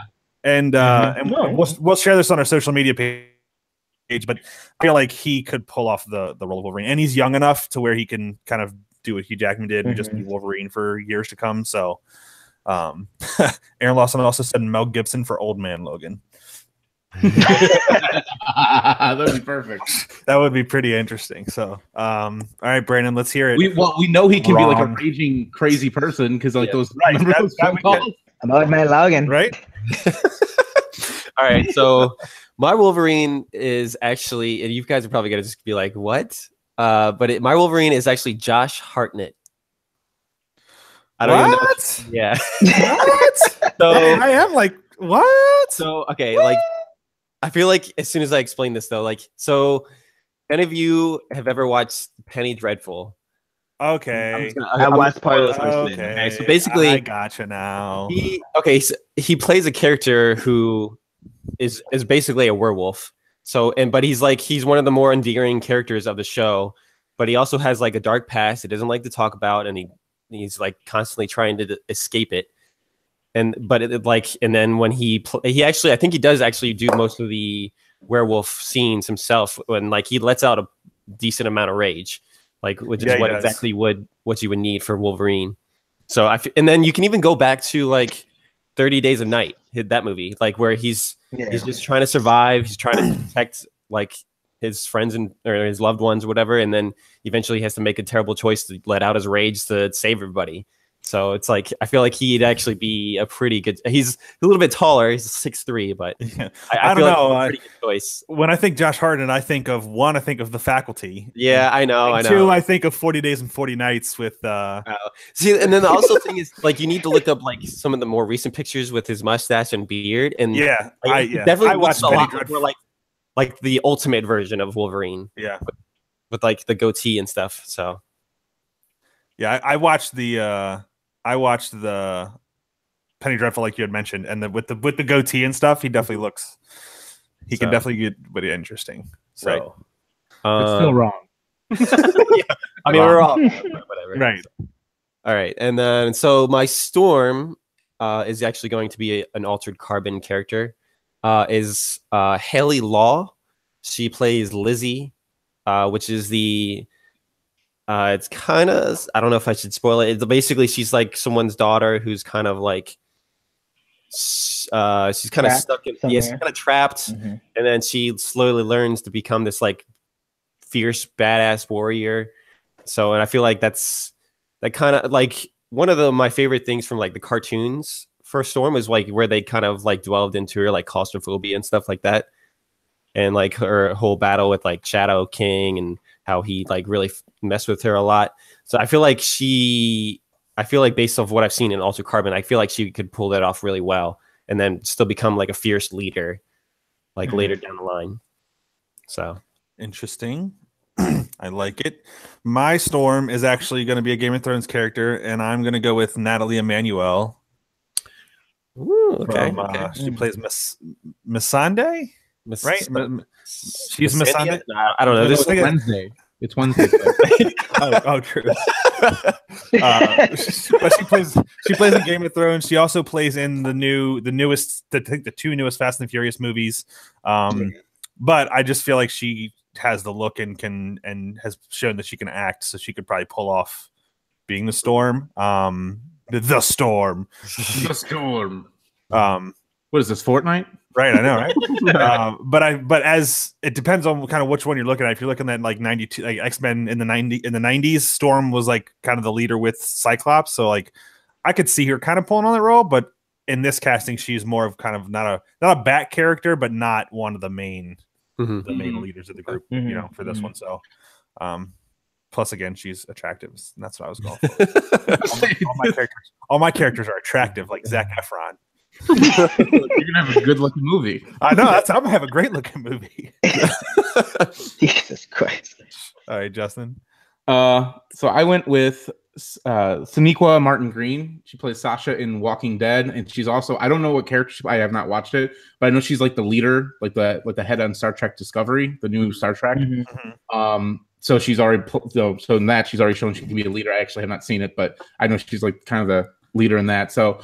And that's the thing. I always think about Storm, and she's kind of like, not really. She's kind of like no nonsense a little bit. She's kind of like Cyclops, but not so strict. Like she's not a dick, like as Tony said. But she's like, she's compassionate still. But and Sasha is kind of like a badass. Like she starts out maybe not so badass, but like she's seen some shit, so that she's like, she knows, she's strong. Like I feel like that's the one word that when I think of Storm, I think it's like someone like a strong woman that just like knows, like can take charge if need be. And I think she could definitely like pull that role off, especially if you've ever seen her like with her hair down too. You can kind of see a little bit more too. And the problem was like I was like, oh, I'll just the person that plays Michonne, but then I'm like, oh wait, she's Okoye and freaking I wanted Lupito. Yeah, exactly. Yeah.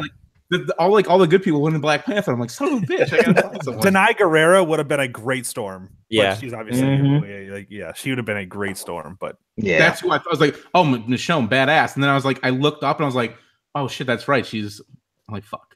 But yeah. So I stuck with Sneak. But damn you, Black Panther, for taking all of the. You took all the black. It was good though. All right, Tony, your Storm. So my Storm is an actress named Logan Browning. She's in the Netflix show Dear White People.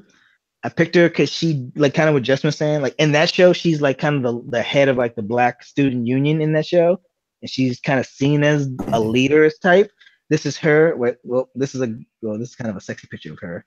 That's her. Hey, that's $20 for people.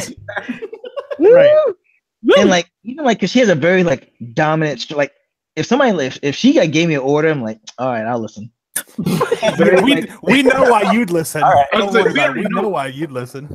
I gotta see them. But no, like phone, I can see it. I'll do anything for you, right? So, but yeah, she's very like just from watching from that show, she has a very strong presence, but also she could be nicer, but like she can you would see her as like you like I think like Brandon was saying or Steve was saying like how like she's like kind of Scott's like next to him in terms of leadership. Right. I could see like, oh, I don't want to go to Scott. I'll go to her instead. And like, okay, that kind of thing. Yeah. Logan Browning. Very nice. Cool. Very nice. So I think that's all of our core people we picked. The ones that we all did basically. Mm-hmm. Now we're moving on to villains. So Tony, who's villain on your list? Do you want me to do all? I have three. Do you want to do all three? Or yeah, just do all three. That's fine. Oh, okay.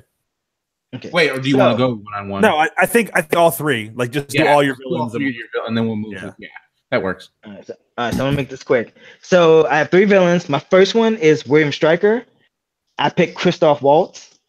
I picked him when I was so early before we started recording. I was saying how like one of my picks is funny because Christoph Waltz played a Nazi like hunter. He hunted like Jews in Glorious Bastards, and the whole thing with Magneto being a Jewish person. I mean, my Magneto is black, but like the whole story of Magneto being black people. Well, you know what I mean. Right. I picked the guy who played a person who hunts Jews. So yeah. So William Stryker, Christoph Waltz. I picked. Go ahead. I was gonna say, what they could do for your idea is like instead of it like Nazi, they could just do like he's a Klans member. Yeah, like a 1920s, like that kind of thing. Like Mm-hmm. That's like Nazi that way or something. Like that could be. Wait a minute. Hold on, Justin. You said instead of the like the World War II, you went back in time. You went back in time. I went more. I went like closer. You said 1920s. That's hey, racism exists today, motherfucker. Jesus Christ. Right. And I'm gonna skip my good one. I think it's not that good, but I don't think it's good. I'm gonna go to Sebastian Shaw, who I picked Daniel Day-Lewis because he's a very good method actor, and I can see him pulling off a good Sebastian Shaw. So I picked Daniel Day-Lewis. Is he gonna be better than Kevin Bacon? Kevin Bacon. It's Kevin Bacon. Kevin Bacon. Do they have 6 degrees of Daniel Day-Lewis? No, they do not. This is true. And then my last one, she was a villain at one point. I picked Emma Frost because she was a villain at a point. So I'm gonna give backstory because I picked 2 actresses. So backstory: in Old Man Logan, Emma Frost, since she's a psychic like Jean Grey. In Old Man Logan, she looks young. She makes herself look young, but she's old. So I kind of went with that. So I picked Emma Roberts as her young version, and then I picked Charlize Theron as like her old version. So Oh. in the villain sense, she is an old lady who projects herself to look young. Okay. Originally, I was gonna do Kate Blanchett as old Emma Frost, but I can't do that. So Yeah, 'cause yeah. Okay. She So played those a are my hell three of, villains. she played a hell of a good character. All right, good night. God. Where's my phone at? Where's that? Where's that? Yeah, we haven't had a GIF all night. Yeah, man. All right. I'm the gift that keeps on giving. Justin's villains. Yeah. All right, so Juggernaut, someone already said it, but Gregor Clegane, the Mountain, basically, like you just look at him, he's literally Juggernaut. So like, He's I saw the same thing is I saw that he broke some like deadlifting record or something. I was just like, oh yeah, that'd be perfect for Juggernaut. Write it down. Like, I don't know if it's for first name is pronounced right. I think it's Hafbor Bjornsson is his actual name. Really? Yes. Oh, when I looked up, it said Gregor Clegane, but whatever. That's the Game of Thrones character. Oh, Maybe if you watched the show, you know that. I don't know. It's on the docket. Don't worry, I got the list. And then Emma Frost, I actually did Margot Robbie. I just think that she can definitely pull that shit off big time. Yeah. She's already got kind of like the look. Like I'd have to find. I didn't think about the old part of it, but for like at least the younger one, she'd be. I'll let Charlize Theron. I think that was a good choice, so I'll go with that. But I mean, you don't have to do. Oh, I mean, I'm just thought Old Man Logan, so you don't have to do it. It's not. Yeah. But yeah, no, I just think about her and like the characters like that she's played in other movies. Like she just wasn't that I, Tanya, so she can definitely play like that character pretty good. And then my last one was Sabretooth, and I went with, even though he's playing Deathstroke in the DC universe, Joe Manganiello as okay. He's taller than Logan. You thought you were gonna say Manu Bennett? Yeah, I think the CW Deathstroke. Yeah. No, but yeah, Joe Manganiello, I think he could Manganiello. There, I'll say it right instead of like blah. But I just think because I was gonna actually use him as my Wolverine, then I saw how tall he was, and I was like, all right, so he's over, like he's way too tall to be, like he's taller than everyone. So I was like, all right, that's not gonna work. So I switched him with Charlie Hunnam, because Hunnam originally was gonna be my Sabretooth, but then I was like, well, that's not gonna work if Wolverine's taller than Sabretooth, and really it's the other way around. So I swapped them. But yeah, I just think he could definitely pull it off. Very nice. So Jeff said that John Cena should be the Juggernaut because he's big, he's dumb as fuck, and he's huge. And he runs through everybody. He just runs through everybody. Right, runs through everybody. You're not going to see him though. That's the problem. You'll just see like this. I know they'll never see the Juggernaut coming. It's like, where is this guy? You just see like the bounce of the helmet, just like running around. Jesus. Yeah. Right. Another idea I had for Juggernaut is maybe from WWE was Braun Strowman, because he doesn't have to be like super like good at acting. He just has to be like nuts. I'm the Juggernaut, bitch, and just run through stuff. No, never that again. No. Bad Steven. Yeah, my bad. All right. So my villain. So one, he's not really like a big villain, but I picked Toad as one of my guys, and I picked Jamie Bell. Okay. So he was in Turn. I know was one movie that he was. Yep. On the load page, so I can tell you what he was in. He was in the newest Fantastic Four as Ben Grimm. Yeah, and like you said, Jumper. But I just feel like he looks like I don't know forget who the guy played in the regular X-Men, like the first X-Men movie, the guy who had Toad, but he looks similar to him. Yeah. So that's kind of where he could play a pretty good Cockney accent. Oh yeah, he could definitely. Yeah, he could definitely do that. This one. So my next one was William Stryker, and I don't know if like this guy fits, but I love this guy, and I think he could be a really good villain. Is Mark Strong? I was thinking of him for some other character, but I can't remember what it was. So Mark Strong he was in the Kingsman. He was the guy who helped him in the Kingsman. He was also in Sherlock Holmes. He was the bad guy in Sherlock Holmes, and also he was in Kick-Ass. He was Sinestro also in Green Lantern. He was also Sinestro. Oh, he's also going to be in Shazam. Didn't know that. So there you go. But Mark Strong was going to be my my William Stryker, and then Mr. Sinister. I picked Richard Armitage. And Okay. that was mostly off of look and the fact that I like Richard Darman. I'm a not Harry Potter, Jesus Christ, Lord of the Rings, and he was the main Hobbit in Lord of the Rings. So as far as the Hobbit the movies, not Lord of the Rings, but he would be my Mr. Sinister. So Okay. those are my villains. All right, so I'll start with my Mr. Sinister, and it's actually another Hobbit alum who is it's Luke Evans. Yep, that's who I was gonna have too. I caught him earlier. He was on my list. Elijah Wood. So yeah, I mean, like this is more based off of his kind of like Dracula Untold movie. Like I mean, and that's kind of what you think of, like when you think of Mr. Sinister, is kind of like a evil genius Dracula, kind of. I mean, so I feel like that Luke Evans would play that pretty well. And then I have Callisto. I don't know if you guys know who that is or not, but she's like the leader of like the oh my god, what are they called? The Marauders? I don't want to think Marauders. No, it's well, I'll get back to that in a second. But anyways, the actor I chose for it is I hope I pronounced this right. Deshaun Lockman. Are you even sure?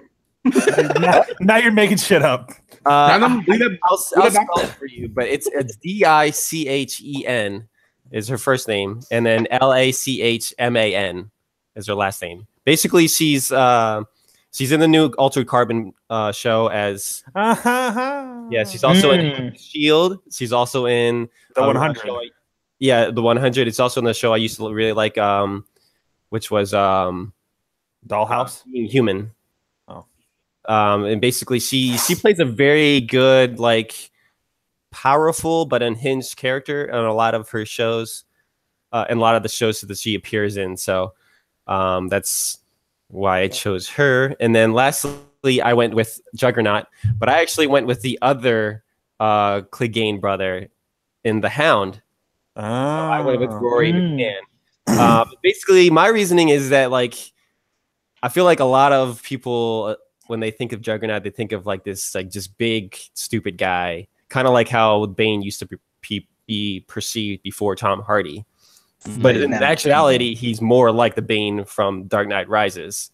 So, Mother. yeah, like, I feel like the Hound actually, like, if you think about it, the Hound is pretty similar to like how the Juggernaut's supposed to be. He's not as massive as his brother, but he's still pretty massive, like intimidating like figure. Like he's got this terrible view on the world and he hates everything, and then he also hates his brother. So I mean, it's like that's like almost exactly like the Juggernaut. So that's why I went with the other Clegane brother and not the Mountain. Very interesting. Very interesting. I like it. So, who are your extra characters? My two extra characters are, so I wanted to go with someone that's like two characters that were more recent, and then I also wanted to go with like some younger characters, because like I feel like for the most part we've never really had any like kids per se, like that have been a focal point of any of the X-Men movies except for maybe Logan. But so I went with Quentin Quire. That's the character's name. That's the character's name. It's the guy that also has the Phoenix Force, right? Yeah, so he's like a younger new recruit to the school. He's got like pretty similar powers to Jean. He's also like chosen to become the next Phoenix. But he's also like kind of a cocky jackass. Yes. And to be honest, like the actor I chose has never really played anything like that, but I feel like he's a good enough actor to do it. I chose Jaden Lieberher. And if you've watched the new movie It, you'll know him as Young Bill, the main character. Okay. So I feel like he's actually got a pretty long list of movies already. So I feel like he's got enough experience to play, different roles, and I feel like he could pull that off pretty well. He's only 15. Yeah, exactly. Like I said, I wanted to go with some younger kids. So right. No, I wouldn't have thought he was 15. Yeah, and I feel like I could see him with some pink hair. So yeah, he definitely looks like the character too from the comics. Yeah, but he definitely has that look. Yeah, exactly. So, and then the next character I went with was Id Okonkwo. Oh God, Id Okonkwo. Basically, she's also like a new recruit. Like I think she came in at the same time as Quentin. And her powers are like kind of like a mix between Iceman and Human Torch. They play off each other, so she can use one or the other at certain times. And I went with and this is basically kind of just like what's like her associations now is I went with Storm Reed, and she's the new lead for the Wrinkle in Time movie. Oh, okay. So basically, I kind of went with that just because she's already associated with like a big headlining Disney movie, so they already know what she can do. Right. And then they obviously kind of feel confident enough to give her a lead opposite of like Oprah and like some other big actresses and Chris Pine as well. So I feel like she would probably do pretty well with that. You couldn't remember Reese Witherspoon and Mindy Kaling? Yes, because I was going to say a different actress's name, and I was like, let me not say that. Yeah. I was going to say Renee Zellweger for some reason. That's what I was going to say too, and then I was like, wait, shut up. Literally, what I was going to say, I was like, that's not her. You guys are racist. Reese Witherspoon. Yes. How did we both think that? That's crazy. Yeah. Oh, it's kind of like you guys are the same person. What's that?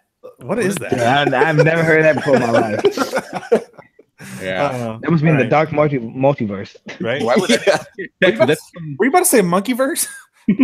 No, I like start like Mo. All right. So my extra characters. So this character is currently actually playing this character. So I chose Blink and I chose Jamie Chung, and she plays that character on The Gifted, but she plays it so well and she looks like the character should, and they did a great job at making her look like that. So they should just port her over to the MCU.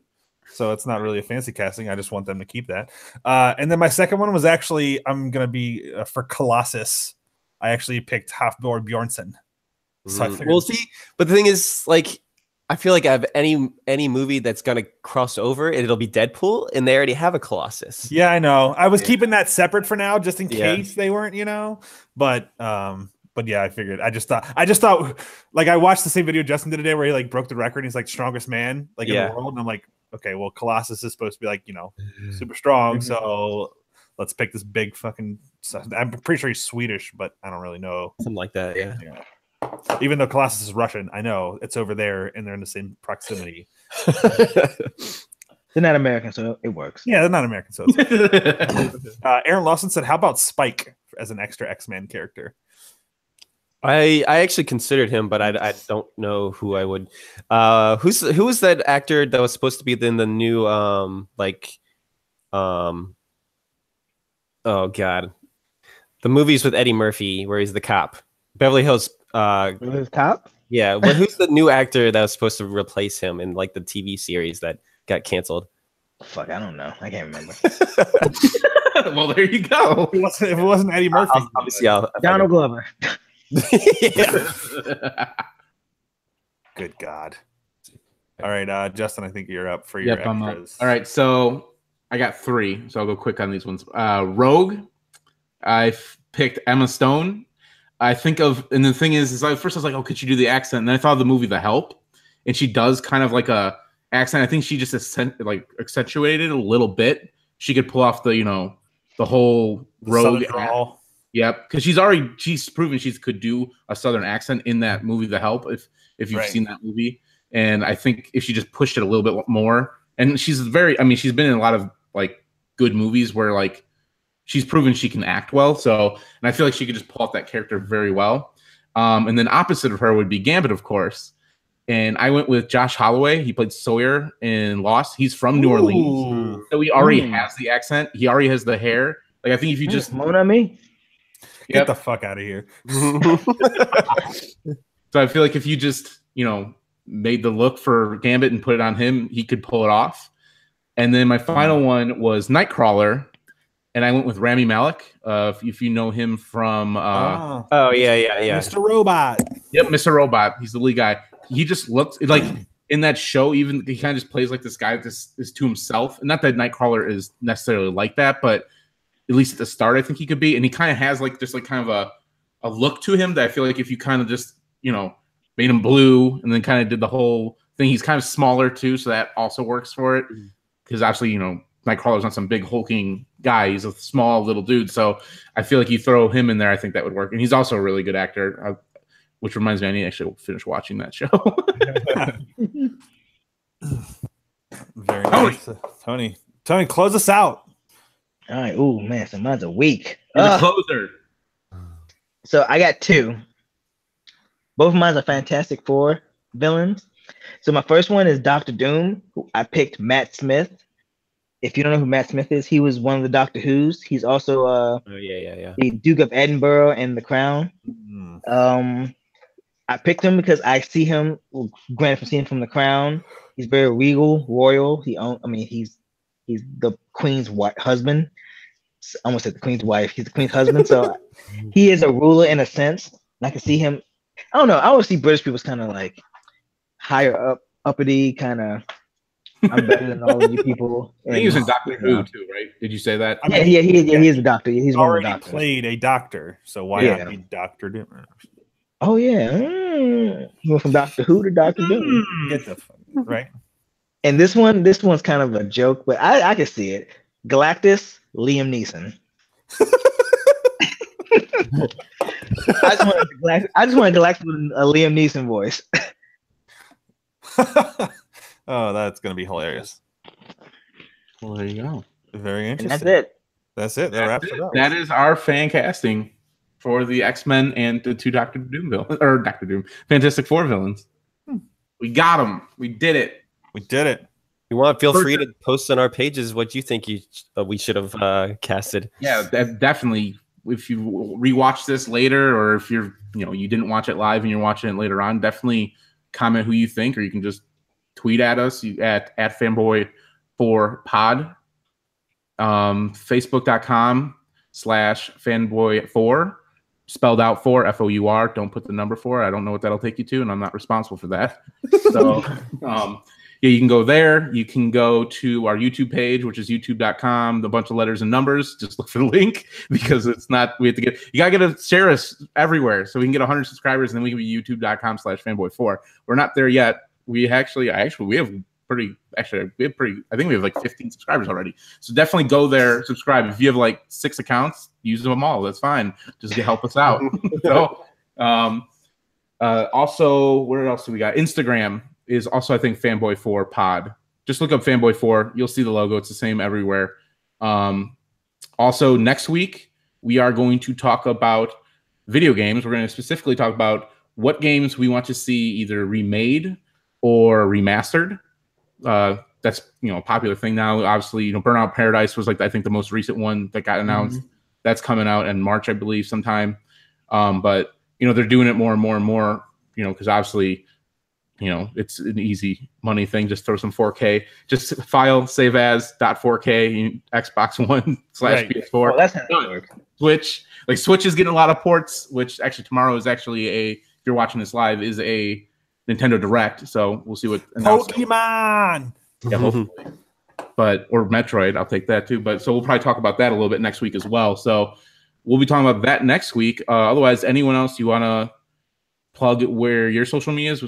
Brandon, you don't really go on your Twitter, but you have one. Yeah. No, but I will say to our viewers, if you guys have any suggestions on what you'd like to hear us talk about or see our opinions, let us know too. Yeah, definitely let us know on any of our pages. I do want to say thank you to everybody who was watching on Facebook and was commenting. Jeff, Aaron, Mike Harley, Josh, you commented a little bit. You probably went to bed, you old fuck. But they said that we did a great job, so thank you guys for that. Thank you. We will definitely try to keep everything up. And we'll definitely see you guys next week. I think at Galvanator93 is my Twitter if you guys want to tweet at me. Yep. Tony Brown, what is your Twitter? I'm at Tony Brown. Wow. And I have it. It's still my favorite thing in the world because holy shit, he got at Tony. Was he the first person on Twitter? Goddamn right I was. Oh, I invented Twitter. You know that? Oh, and I'm at Omega Sanction _ on Instagram. Sweet. And then I am at Leviathan426 on Twitter. I really don't use my Instagram, so I won't plug it. But definitely follow me on Twitter. Usually, actually, a lot lately, me and Gal have been streaming Fortnite. Steven I call him Gal because that's me. That's my pet name for Steven. It's Gal. But anyways, basically, yeah. So we tweet that out on our personal accounts when we've been streaming lately. Not that we're going to ever become big streamers, but hey, maybe we will. You never know. But you can watch us suck at Fortnite or Destiny or various other games, Dying Light, whatever. And also keep an eye out and then over the next 4 days, we're going to be posting some recommendations. We all did recommendations, things that we're recommending for you to see and play and watch and all fun type stuff like that. So those will also be going on our social media channels, so you can see those. Otherwise, I think that's an episode, guys. Yep. That was a long, good first one. Yeah, that was almost 2 hours. We did it. It was fun. I liked it. It was fun. Hey, we had more viewers then than in our past life. Right? We're already on the right foot. This is why Marvel relaunches all the time. Right. We'll be relaunching next week with a new podcast. All right, guys. So thank you for watching, commenting, everything you guys did. Thank you. We'll be back next week. You can see us then. Captain America, let's go. Adios. Guys.